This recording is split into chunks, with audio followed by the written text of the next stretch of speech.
Okay, well, I'm here for Dynamic Disc TV, and I was out here at the warehouse here at Dynamic Distribution, and I ran into two Team Dynamic Disc players, Chris Eads and Andrea Meyers. How are you guys doing today?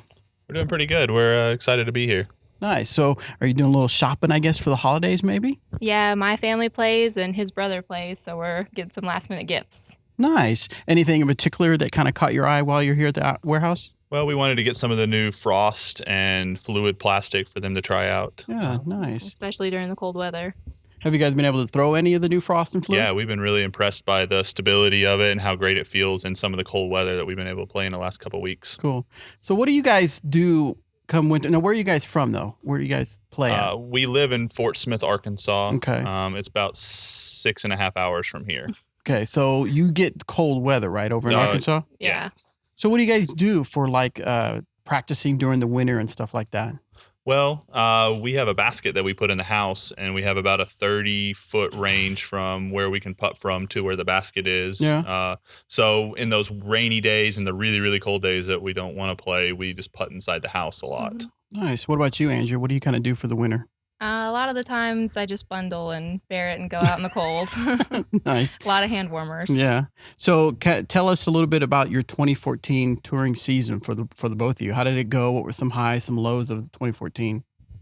I'd say some of the highs. My rating was able to jump from about 998 to 1,000. I've ended the year at 1,009. Nice. So that was one of my goals, is to really get up there in the close to 1010. 1010 was a goal, and I'm pretty close to it. I think I won 6 or 7 B tiers this year, and then had a really good battle in that A tier against Paul Macbeth. So that was a really fun event. So I think that was some of my highs.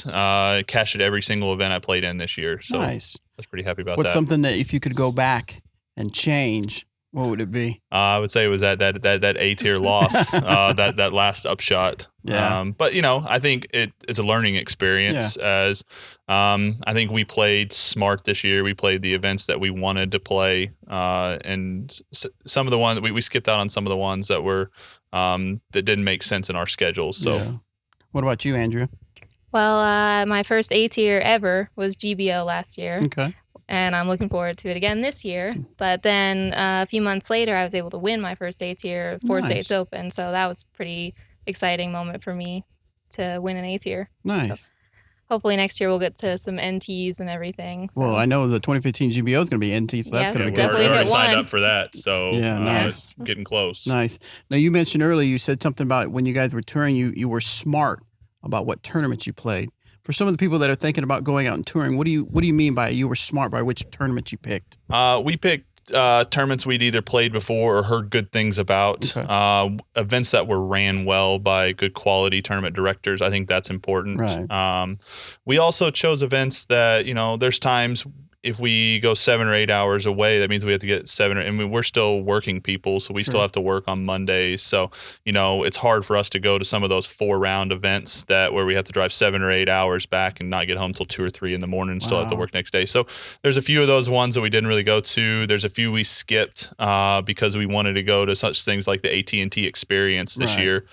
So we were kind of selective on the events. And something we really wanted to focus on this year was to help both my rating get a little bit higher, was to play less rounds and smarter rounds. So where I was playing about 26 events a year, I probably played 16 events this year. So we cut it down almost in half. So it's not like it did help you with your rating, because you said your rating was the best. It did, because it allows good rounds to actually affect your rating. But then at the same time, it also, bad rounds affect your rating even more than it used to. Interesting. And what about you, Andrea? How do you pick tournaments to go to? A lot of mine is the weather. I like to avoid the really cold and the rain. I really like to avoid the rain. I have a lot of problems with slipping on the tee pads when they're wet. So I try to avoid that altogether if I can. And then I like to look at the courses that I'm going to be playing and kind of decide if it's my kind of course. I'm better. I have a lot of length in my drive, so I'm better on longer courses against my competition. So I like to go to those kinds of tournaments. Nice. Now, what do you guys like to do when you're not playing disc golf? Well, we still travel a lot. I work on the road doing sales, so we travel a lot, still getting to do those kind of things. But we spend a lot of time at home working with our local clubs and stuff like that. But disc golf is a big part of our lives, so it's a number one hobby for sure. And what about you? When there's no tournament and nothing to do about disc golf, Andrea, what do you like to do to maybe unwind or have a good time? I read a lot really? of books. Yeah. Anytime we're traveling, I'm reading while he's driving. Oh, so I nice. like to do that. And we watch a lot of like Netflix series and stuff when it's bad weather and stuff like that. We do puzzles too. What kind of books, like nonfiction or fiction books? I prefer fiction and I like a lot of sci-fi. So are you Team Edward or Team? What is it?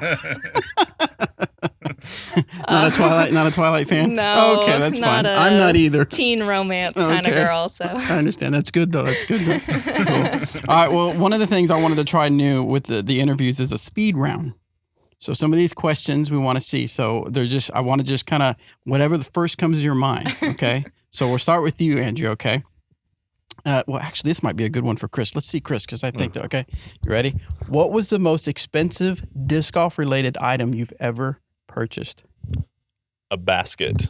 A basket? A Discraft basket. How much was it? Really expensive or? $375. Oh, okay, so nothing like a collector's item or anything like that. I've bought a few of the 2001 CE rocks, but I've gotten some pretty good deals on them. I mean, The most expensive disc I've purchased would probably be close to $200. Oh wow! What disc was that? That was a 2001 CE rock. Do you still have it? I do. I do still have it. What are you gonna do? You're just gonna hang it on the wall? It's still collected. For the right price, I'd probably get rid of it. Nice. But the most expensive disc I've ever sold was a first run Star Destroyer that I don't even know what I paid for it. $20, and I sold it earlier this year for $225. That's a nice little profit. Yeah, I wasn't gonna sell it until that number came out, and I couldn't say no. It's one of those can't say no. Have you bought anything expensive as far as disc golf stuff? No. Pretty ordinary. Besides my clothes, Yeah. I'm very frugal. Oh, okay, cool. All right, so let's go with you on this one, Andrea. Have you ever cried at a movie? Yes, I have. What movie would that be? A lot of them. All the sad ones. All the sad ones. Okay, cool. Some of the, Twilight. Twilight, yeah, right. All right. Let's see. For the both of you, what's your biggest disc golf influence? Like, who has been the most influence on you for disc golf? Going deep here now. Yeah. Well, the one who taught me was a local guy back at home, and I think that was a big influence on me just because he really kind of showed technique and those kind of things. So it was just a local pastor at home who got me into the sport 13, 14 years ago. So I think that was the biggest influence on me, is just to keep me playing, because at the beginning I didn't always want to play and stuff like that, but we'd always go out and play together. So nice. What about you, Andrew? Mine would have to be my parents. They started me playing and I hated it, and they made me keep going, and then eventually I loved it. And they run some tournaments now, and they show that disc golf's about giving back. It's not about making a profit. It's it's about everybody having a great time and being competitive and not trying to take away from the players at their tournaments. And that's really important to me. I think it's a good value. Nice. Okay, so next one is what's a must-watch TV show? Right now we're watching HBO's Newsroom. Oh, I haven't seen that. Is that pretty good? It's amazing. It's really good. We're not political people. Yeah. We just have never. It's just not us. But it's made us political people. But really? We've actually learned a lot of things about the past 3 or 4 years and some of the big situations that have happened. It's about how current events should have been reported. Really? Not how they were used as propaganda or fear programs, Nice. All right, let's see. Favorite pizza topping? I don't like anything on my pizza. You just like cheese pizza? She's a cheese pizza kind of girl. What about you? I like roasted chicken. I'm like Alfredo sauce on my pizza. Nice, yes. And I like stuffed crust pizza a lot too. Oh, but she doesn't like it, so I have to eat the whole thing myself, and it's really unfortunate. That'll get you in trouble. Have you seen the new bacon cheese stuffed crust? I have. I have not tried it yet. My wife let me know that thing has almost 1,000 calories per slice. Oh my goodness. Cake or pie? I'm a cake guy. Okay. I like cake. I like yellow cake with chocolate frosting. If I could have any dessert, it'd be that every day. I like both.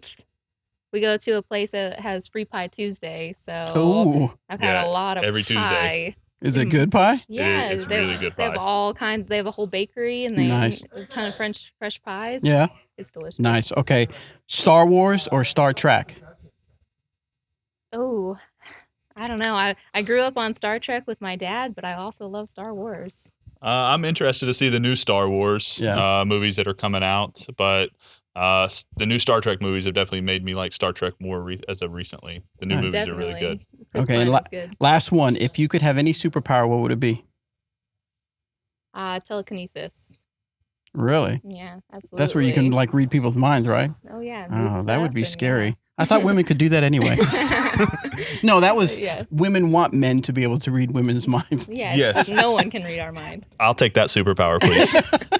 Right. I'd like to know what I'm supposed to say in front of a woman. There you go. I want that one too. Yeah. All right, guys. Well, thanks so much for taking the time to do this interview with us.